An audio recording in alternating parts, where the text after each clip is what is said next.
नमो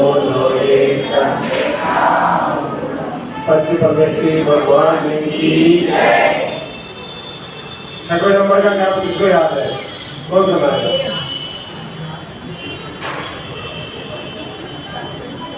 कौन सा सुनाएगा? दिख रहा है बताओ। सुना। बस्तुतम शुद्धवतां परिभाषितां वद्भक्तिरेदुपरि गुरुदेवनामं तत्कोकिलः किलमनो मधुरं विरौति तच्चार्चां कलिकालिकरैः कैसे आप करेंगे? भाई जी ये काफी ना मैं अपने हर एग्जाम और हर टाइम पे ये पढ़ के आता हूँ। एग्जाम अगर लिखता हूँ तो एग्जाम पूरा पूरा वक्तव्य याद करो। जी भाई। हाँ, तीसरा वाला कौन सुनाएगा? तीसरा कौन सुनाएगा?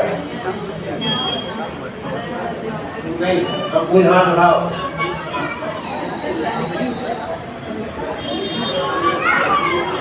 अनान्या तुम भी सुनाओगे? बात याद है?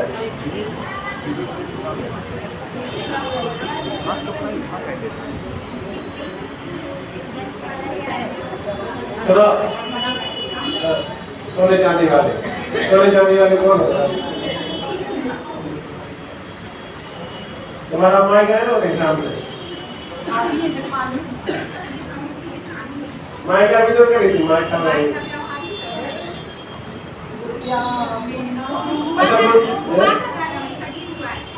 आहार दे रही थी ना उसमें। आप बोले थी माँ क्या है वहाँ पर? बुआ का है, असली माँ का।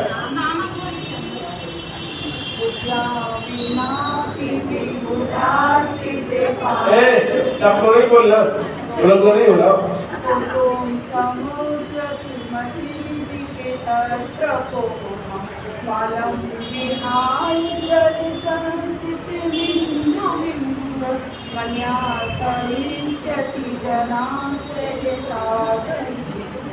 बहुत अच्छा, और हिम्मत करने वाली आंखें बंद करके सबके सामने बोलने वाला कहे नहीं था, है ना? 7 नंबर का किसी को नहीं हुआ है ना? 7 नंबर सेवल वाले सुनाएंगे। सेवल में पढ़ा देते ना? नहीं पढ़ाया? अच्छा डाला तो क्या करना?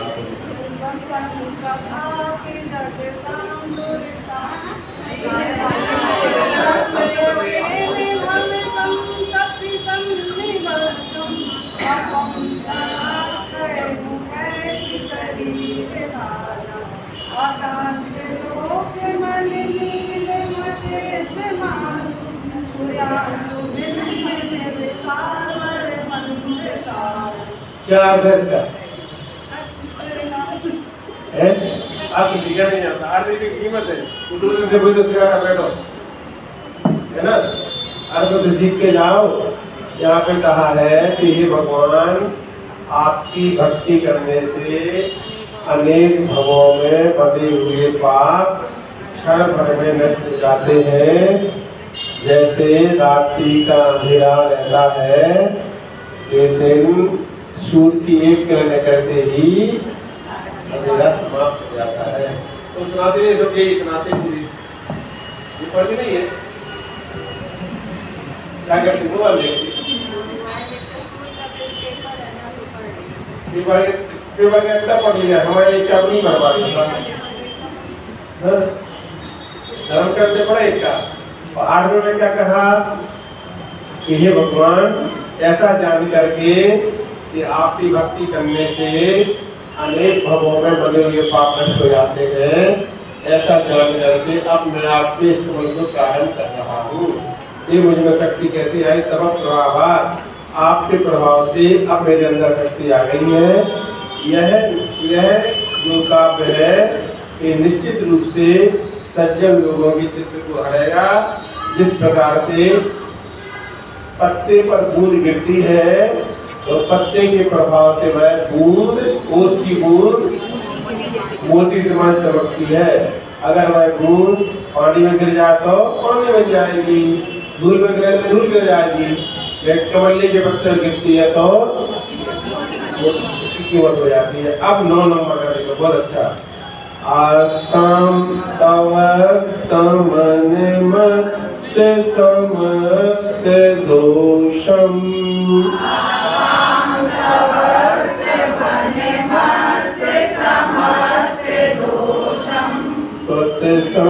तथापि जगतां दुरितानि हन्ति।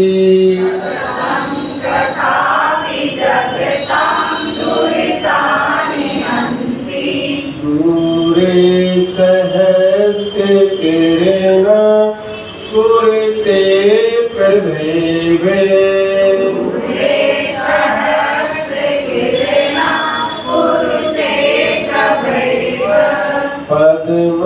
पद्माकरेषु जलजा निविकास भांजी।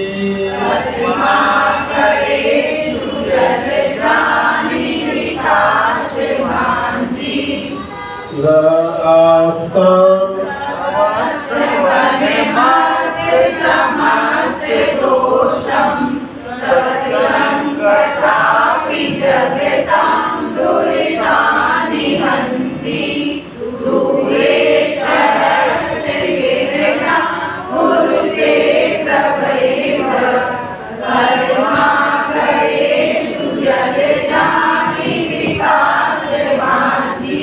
सबके नहीं साफ पढ़ते तो लेवल अच्छा आ जाता है ना, अलग अलग पढ़ेंगे तो थोड़ी बड़ी आपस में होती है ना।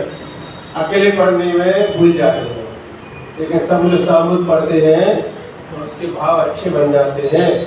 इसमें बहुत अच्छे भाव छुपे हैं। हे भगवान, आस्ताम तमस तमस क्या है? आस्ताम तमस तमन मस्त कल का संपूर्ण दोषों से रहित।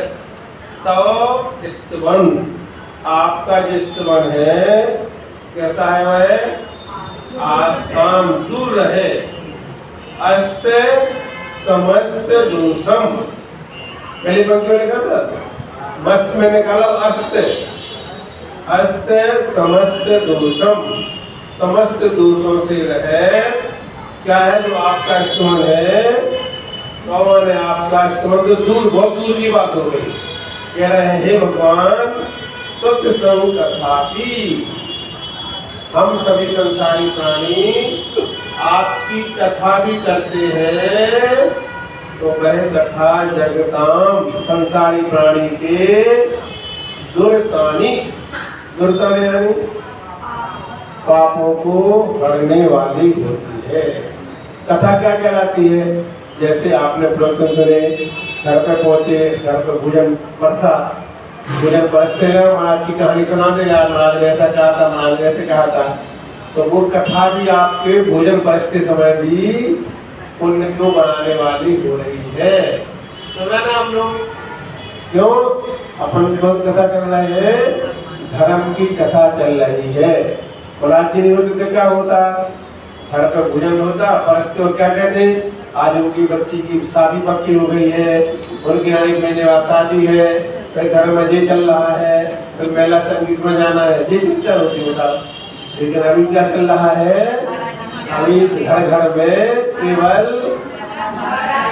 माता जी की कथा चल रही है। सुबह शाम भोजन करते समय, परोसते समय, देते समय, आते समय क्या चलती है? मंदिर की कथा। इसमें भी लिखा है कि भगवान आपकी भक्ति करते हैं, पूजा करते हैं तो सिद्ध पुण्य बनता ही है। अगर नहीं कर रहे हैं पूजा भक्ति, इसको छोड़ो। हम आपकी चर्चा भी करते हैं, जिन्हें भगवान की चर्चा भी करते हैं, तो वह चर्चा कैसी है बोलो? जगताम, हम संसारी प्राणियों के दुर्तानी, पापों को नष्ट करने वाली होती है। कैसे? तो कह रहे हैं दूरे सहस्य ग्रहणा। आप लोग ध्यान नहीं दे रहे। देखो, सूरज का नाम एक जगह आया था सूर्यांशु, कहाँ पे आया था बोलो?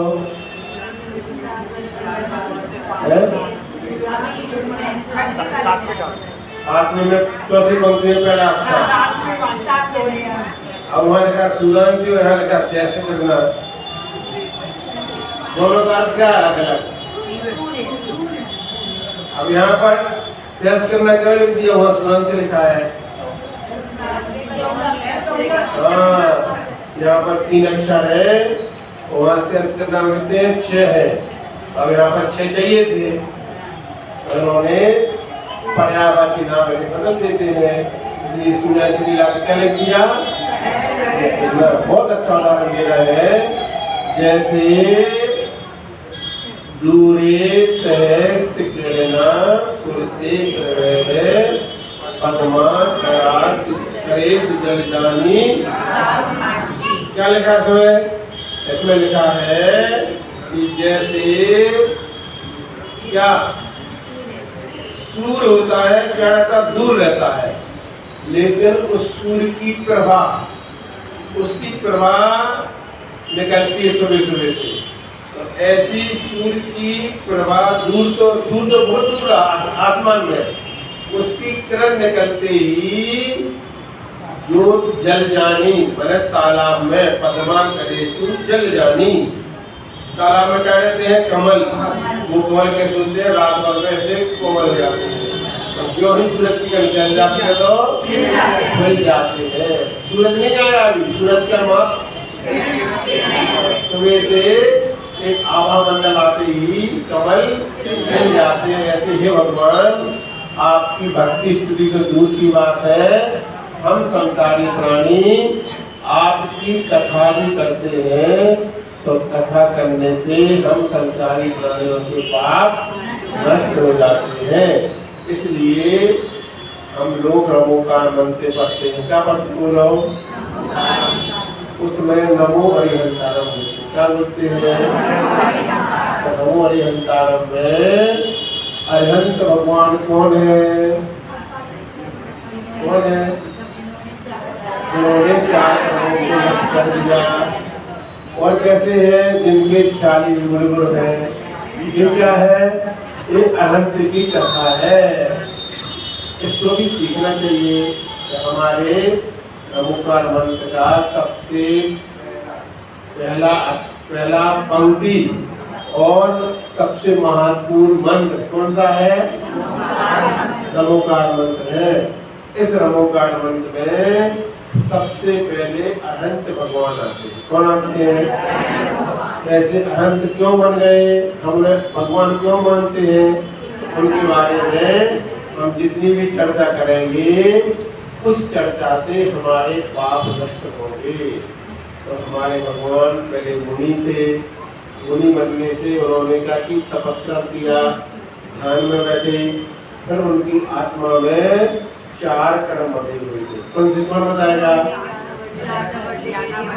मोहिनी। इन 4 कर्मों के नष्ट होते ही उन्हें अरहंत पद मिल गया। कौन सा? अरहंत पद मिल गया, और वही अरहंत सिद्ध बन जाते हैं।